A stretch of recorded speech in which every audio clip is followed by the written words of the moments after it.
Greggy finally goes traveling. Greggy arrives at his hotel. What's the first thing that Greggy does? Is it something cultural? Does he explore nature? Nah, he goes to a bar and starts drinking. Greggy, is that such a good idea right now? Shut up, I'm on holiday, yay! But you're not on holiday, you're traveling, remember? Greggy's not listening, is he? Greggy wakes up the next morning with a terrible headache. Where am I? Greggy, that's a good question. Where are you? That's fine, Greggy. Just check where you are, get a taxi back to where you're staying, and let's try and start things over. Okay, wait a minute. Where's my wallet? Can't you see your wallet, Greggy? No, I can't find my wallet. Okay, Greggy, don't panic. That's fine. Go back to your hotel room. Go and get your spare bank cards. Bank cards? Yeah, the spare bank cards you bought. Surely you bought at least one spare bank card. No. Oh, Greggy, your one bank card's in your wallet and you've lost it already. Greggy, it's fine. Go to the hotel room, get the cash that you've stored. You didn't store any cash, did you, Greggy? What do I do? Greggy, what have you done? You've lost all your money on the first day. What are you going to do now? You don't even have a return flight. Greggy's in serious, serious trouble. What could Greggy have done differently? So in my 20s, I had no responsibilities. I lived with my parents, so I'd then go travel for a few months, few weeks, come back, start working, travel again. I'll then go and live in Italy for a while. Once I finished living in Italy, I'd go back to my mum's house. I had no responsibilities. So this isn't a magical video that anyone can take notes and then anyone can travel. This is what I did, what my circumstances were. I'm telling you the circumstances was that I had it easy. I had no responsibilities. I had no children, no big job. I was staying at my mother's house, so things were easy for me. I will admit that now, things were easy for me. I'm just telling you from my experience that when I was younger, I had no responsibilities, no nothing. So I was able to go to Southeast Asia for a few months, or I was able to go to Italy for 9 months and not have a care in the world. You might take some of the tips I'm going to share with you. Just this is what I did. So number one is that I volunteered or worked abroad. So working or volunteering abroad can be a very good way of getting to know a country. So I've done that a few times in a few places. I worked in Italy. I volunteered in places like India. I volunteered in Norway a couple of times. I volunteered once in Morocco, and it can be a very good way to get to know the local people and the local culture.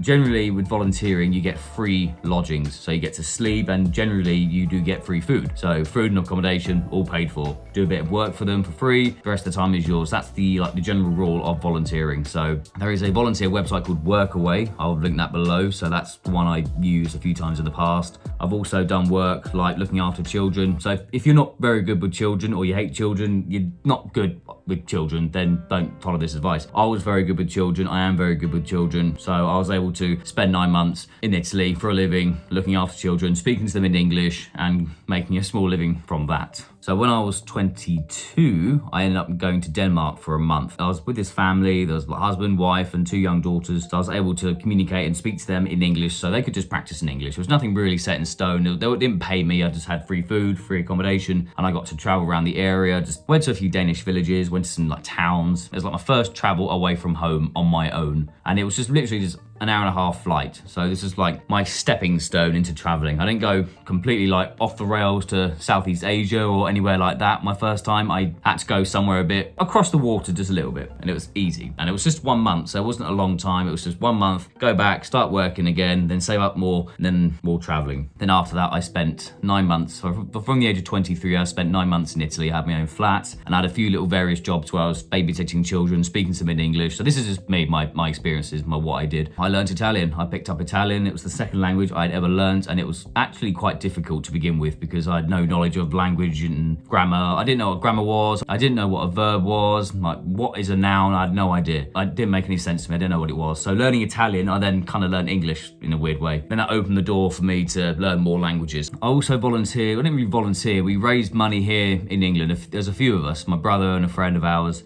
and me. We raised money here in England, like a couple of £1,000s. We had a contact in Ghana, an orphanage. They'd been there before and like raised money or something. So we basically raised money again, took it to there, and people just done stuff like made the toilets flush, redid the floors, got them a TV and stuff like that. It was very wholesome, very wholesome. So we were able to stay there for 5 weeks in this orphanage. We just explored the area. I was on my own at some points, just exploring Ghana on my own, the local little villages and the markets, and everyone just looking at me. In those areas, you don't really see white people, so it's a bit like, whoa, it's quite intense, but it was a really wholesome experience. And again, great way to know the locals. So very little money was spent there, besides Ghana being a cheap country for like an Englishman to go to. It was just a very wholesome time. Like I say, the volunteering, the working abroad, it can be good. I mean, sometimes there's always little hiccups. Sometimes you might go to a situation, it might not work out, so you have to leave, or the people with whom you're staying might not be very friendly. You just have to leave, or it can be just really shit. You might just be... I went to India. It was a nice workaway experience. I just didn't really do much. It was hot, and the bloke was very laid back, a bit too laid back for my liking, my personal liking. I didn't really know what to do. I'm just sort of there like, what do I do? So not much was done. But you know what? I got to explore the area, rented a bike, and just went around the desert areas of... I was in a city called Jaisalmer. It was just absolutely beautiful, honestly. Just to recap, I'm kind of rambling on a bit. You can volunteer or work somewhere to travel long term. So you're spending very little money. You get to learn about the locals more. You can, if you're into language, you can try and learn the language a bit more. It's a lot more wholesome, Number 2, group travel. A few times I've traveled with a small group, and it can make things much easier. It can make things cheaper. So you can get like certain accommodations for 4 people, and it's cheaper than just accommodation for 1 person. So the only downside is you can't make all the decisions. If you like being in control and like making your own decisions, it can be a bit difficult. If you like going with the flow all the time and other people making decisions, great, then go with a group. But as long as you get along with them as well, you need to mostly get along with them, because traveling long term with a group can be hard and it can be stressful. So make sure if you do travel with people, make sure that you get along with them, because if you don't get along with them and you're in stressful situations, it could be a bit stressful. Not necessarily talking from experience, but I'm a little bit. There's been a few situations where I'm a bit like a bit stressful between one another, but not so much. But if you're like me, you need to be in some sort of control, and you like to know what you're doing, and so just make sure you get along with the people with whom you're traveling. I'm not gonna say much else. Group travel, number 2. Number 3 will be the cheaper form of accommodation. So no fancy hotels, no fancy 5-star hotels or swimming pools, because your budget will run out quickly. I spent most of my traveling, nearly all of my traveling, in hostels. Hostels are a great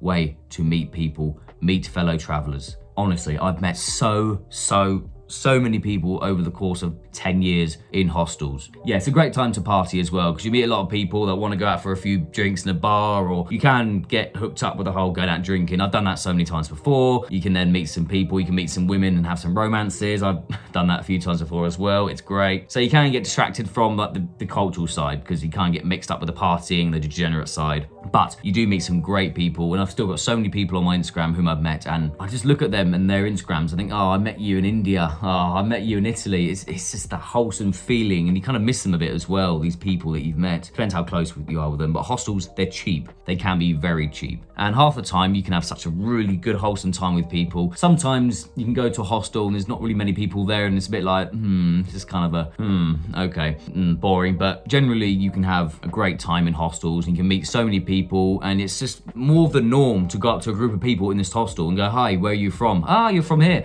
Ah, you're from Sweden. Ah, you're from Spain. Well, hi, I'm Jason, I'm from England. And you become friends with these people. You become friends with them for a day, for a few days. It's just a really wholesome experience, meeting people. And to be honest, hostels are not these like dirty, horrible places. Usually they are very clean. So you get a clean bed, you get a locker, make sure you have a padlock, make sure you lock all your possessions up, make sure your wallet and all your important stuff like that, passport, are safe, guarded and locked. Again, I can make a video on stuff like that, because once I had my wallet stolen in Italy and I had no flight home, I was fucked. Just like Greggy earlier, but I was in Italy, whereas he is now somewhere in Thailand and he's lost everything. He is in trouble. Whereas I had been saved by someone. Somebody bought me a train ticket to this place in the north, and I lived there for a little bit and then made some money and then flew home. So if you want me to tell that story, I will. There are many ways you can travel. You could even just be homeless. I've never been homeless before traveling. That's like the intense travel where you just wander with a backpack and just hopefully find somewhere to live. Done that once in Ghana, actually. We were on the back of a peanut truck and we thought we'd be on there for like 20 minutes. It turns out we're on there for like 12 hours watching all this scenery go past. And then we're in this random village about midnight with nowhere to stay. So my brother or the friend we were with, we just found this place, we found this guy, we chucked him a little bit of money and we just slept on this floor or something, in this floor. It was so random, in this random village in Ghana, in the west of Africa, just sleeping on some guy's floor. It was nuts, absolutely nuts, but oh my gosh, what a story to tell. I spent all my 20s traveling. It can be such a wholesome experience, many wholesome experiences. But of course, the one thing I will say is be careful of the degeneracy, because I've done that so many times. You get sucked into the drinking life, you go to these hostels and there's always like these little pub crawls where you go to these these bars with all these travellers, and it's very wholesome because you meet these travellers and you can meet a girl with whom you can end up having sex with or something. But again, that's degenerate. And then you can go to these clubs, which I hate. I hate clubs. They're loud, and maybe it's an autistic thing. I just hate the loud noises. You can't talk to anyone. It's just, you can't communicate. So you can get dragged into degeneracy. So if you want to just be a bit wary of that. Yes, it's fine to have a few drinks. You are in some foreign country,